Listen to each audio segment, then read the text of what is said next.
Hello मेरे प्यारे दोस्तों, आप सभी को मेरे यूट्यूब चैनल कहानी का खजाना में स्वागत करती हूँ। आई होप आप सभी लोग खुश होंगे, स्वस्थ होंगे। चलिए दोस्तों, आज आप सबको मैं एक नई कहानी सुनाती हूँ। वह मेरी खूबसूरती की तारीफ करने लगा। कहीं ना कहीं मैं भी उसकी तरफ आकर्षित होने लगी थी। अचानक से उसने अपने होठ मेरे होठ से लगा दिए। मुझे एक अजीब सा एहसास हुआ और मैं अपने आप बेड पर पीछे की तरफ लेट गई। मेरी साड़ी मेरे पेट से हट गई और उसने मेरी साड़ी। मेरा नाम मीनाक्षी है। मैं उज्जैन से हूँ। मैं, मेरे हस्बैंड और हमारा एक छोटा सा बेबी पिछले 3 साल से यहाँ रह रहे हैं। मेरी शादी को 6 साल हो गए हैं। मेरी शादी मेरी मम्मी पापा ने 12वीं के बाद ही कर दी थी, इसलिए मेरी उम्र ज़्यादा नहीं है, सिर्फ 25 साल है। मेरा फिगर देखकर सब मुझे घूरते हैं। यह बात मुझे हमेशा महसूस होती है, पर अंदर अच्छा भी लगता है। औरत अगर खूबसूरत हो और उसे कोई ना देखे तो उसकी खूबसूरत होने का क्या फायदा। सब कुछ ठीक चल रहा था, पर मैं थोड़ा बोर होने लगी थी। रोज रोज एक सा जीवन बिताते हुए, सुबह सुबह ऑफिस जाते हुए हस्बैंड को खाना देना और फिर वही अपने छोटे बच्चे के साथ पूरा दिन टाइम पास करना। मुझे कुछ अलग करना था, इसलिए मैं हमेशा फोन में व्हाट्सएप, ईमेल और अपने सहेलियों के साथ बात करती थी और समय ऐसे ही कट जाया करती थी। दोस्तों, थोड़ा सा समय निकालकर इस कहानी को अंत तक जरूर सुने। दोस्तों, आप लोग चैनल को सब्सक्राइब करना भूल जाते हैं। दोस्तों, आप सबसे रिक्वेस्ट है कि चैनल को एक सब्सक्राइब करें और वीडियो को एक लाइक करें। दोस्तों, आप लोगों की एक लाइक और सब्सक्राइब से बहुत ही मोटिवेशन मिलती है कि हम ऐसे ही कहानियां आप सबके समक्ष प्रस्तुत कर पाएं। दोस्तों, हम बहुत ही मेहनत से कहानी लिखते हैं। आशा करती हूँ कि यह कहानी आप सबको पसंद आएगी। चलिए अब कहानी में आगे बढ़ते हैं और आपको यह कहानी सुनाते हैं। मेरी एक सहेली ने एक साइट के बारे में कहा कि जहाँ पर लोग अपने बारे में लिखते हैं, जैसे कि लव स्टोरी, रिलेशनशिप स्टोरी। जैसे ही मैंने वहाँ पर पढ़ना शुरू किया, मुझे बहुत ही सुकून का एहसास हुआ। ज़्यादातर कहानियों के नीचे कमेंट भी होते थे। मैं लोगों के कमेंट्स पढ़ती थी। मुझे बहुत ही अच्छा लगता था, कुछ नया मिलता था। अब मुझे थोड़ा अच्छा लगने लगा। एक दिन मैंने उस कमेंट्स पर एक व्यक्ति को कमेंट किया। उसका कमेंट मुझे सबसे अच्छा लगा था, इसलिए मैंने उसे रिप्लाई किया और हमारी धीरे धीरे चैट पर बातें होने लगी। वह मुझे काफ़ी अच्छी और रोमांचक बातें करता था। पति के ऑफिस जाने के बाद मुझे उसका साथ अच्छा लगता था, भले ही मेल के जरिए ही सही, पर मैं हमेशा उसके साथ टाइम व्यतीत करना चाहती थी। धीरे धीरे हम आगे बढ़ने लगे। वो मुझसे कहता था, भाभी आपको कोई भी ज़रूरत हो तो मैं हमेशा आपके लिए तैयार हूँ। मुझे उसका यह कहना बहुत अच्छा लगता था। हमारा चैटिंग का सिलसिला सिर्फ कुछ ही दिनों में बहुत आगे तक चला गया।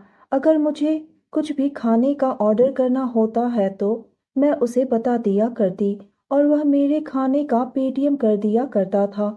मानो मुझे ऐसा लगने लगा कि वह मेरी हर ज़रूरत पूरी कर सकता है। उसका नाम अनुराग है। धीरे धीरे मैं उसे अनु कहकर बुलाने लगी।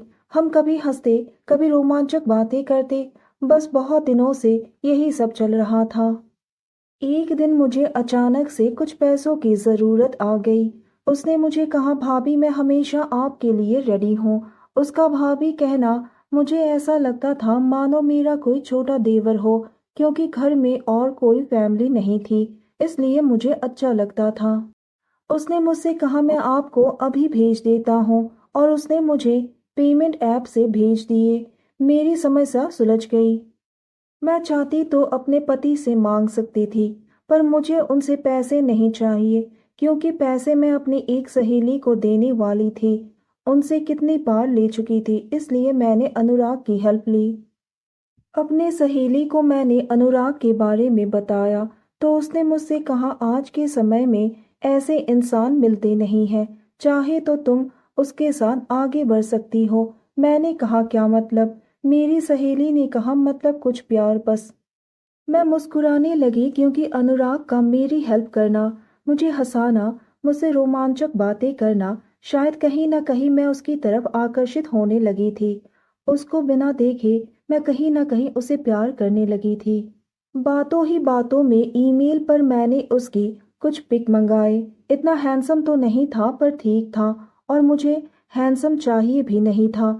मुझे तो बस दिल का इंसान अच्छा चाहिए था, जिस पर मैं भरोसा कर सकूं।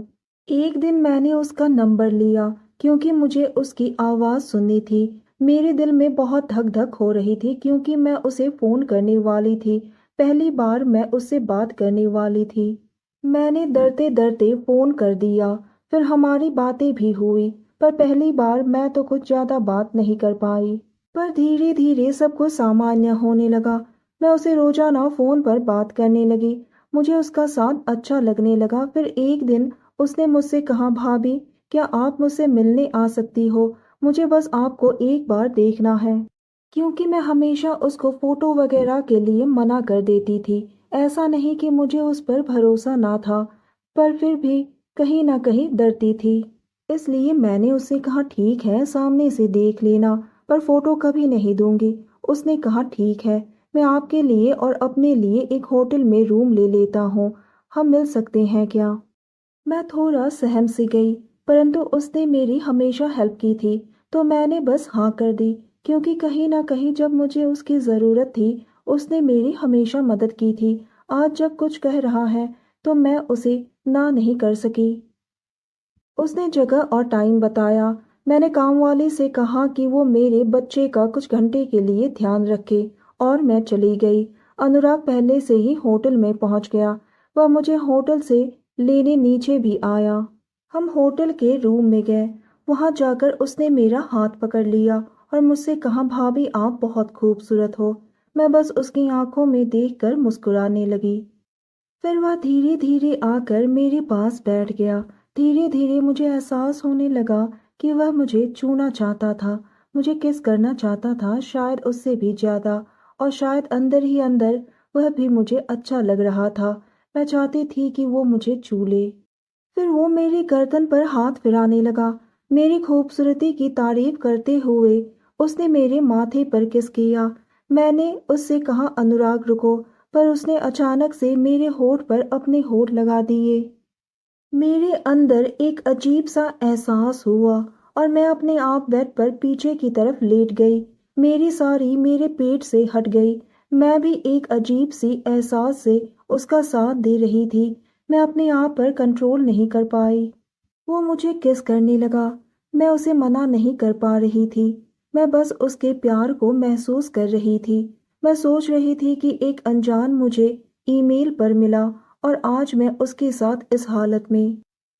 कब उसने मुझे किस करते करते वो सब में बिजी हो गया, मुझे पता ही नहीं चला। मैं तो बस उसका साथ देने लगी थी। हम दोनों एक दूसरे में खो गए थे, पता ही नहीं चला। वो मेरी खूबसूरती को खा जाना चाहता था।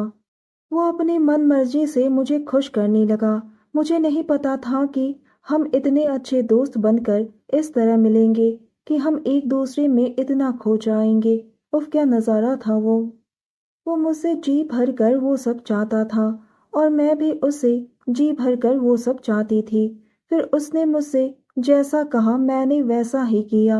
मुझे और ज्यादा आनंद आने लगा।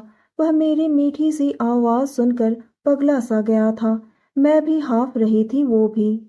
मैंने उससे कहा, यह तुम्हारी इंसानियत का नतीजा है कि मैं आज तुम्हारे साथ इस हालत में हूँ। मैंने जब भी कहा तुम हमेशा मेरी मदद के लिए आगे आए। न जान न पहचान न भरोसा कर सकते थे, फिर भी तुमने मेरी मदद की। आज यही कारण है कि मैं भी तुम्हें जानती नहीं थी, और तुम्हारे साथ एक अजीब सा रिश्ता बना लिया। उसने मुझसे कहा, भाभी मैं हमेशा से ऐसा ही हूँ, ऐसा ही रहूंगा। कम से कम आपके लिए तो ऐसा ही रहूंगा। मुझे हमेशा से पता था कि वो एक अच्छा इंसान है, सीधा साधा, सब पर भरोसा करने वाला। इसलिए मैंने शायद अपने आप को उसे सौंप दिया। मेरे समर्पण का एक बड़ा कारण यह भी था कि मैं अपने पति के साथ खुश नहीं थी। वह मुझे मेरी जवानी का सुख नहीं दे पा रहे थे, जो मुझे आज अनुराग से मिला। इंसान अगर अच्छा हो तो वो सब पा सकता है जिसका वो हकदार है। मैं अनुराग को किस करके जाने लगी। मैंने उससे कहा, मैं तुम्हारे पास ज्यादा समय नहीं रुक सकती हूँ, मुझे जाना होगा। उसने मुझे फिर से एक बार माथे पर किस किया और कहा, बाय भाभी। उसकी यही तो नटखट आदत मुझे पसंद है। बार बार मुझे किस करता और मेरे लिए हमेशा खड़ा रहना। औरत हमेशा दो ही चीज पर मर मिट जाती है, एक कि उसकी मदद में हमेशा कोई उसके साथ रहे और दूसरा जिस पर भरोसा कर सके। अनुराग के रूप में मुझे वो मिल गया था। बहुत समय बीत गया था कि अनुराग ने फिर मुझे एक दिन मिलने के लिए बुलाया। मैं जानती थी कि अब की बार जो कुछ भी होगा जरूर दिल से होगा, क्योंकि अब की बार हम दोनों ही नर्वस नहीं होंगे। तो दोस्तों, यह कहानी सुनने के बाद आप सबकी क्या राय है, हमें कमेंट करके ज़रूर बताइए और साथ ही इस वीडियो को एक लाइक करें, चैनल को एक सब्सक्राइब करें और नोटिफिकेशन बेल को भी ज़रूर दबाएं ताकि अगली अपडेट सबसे पहले आपको मिले।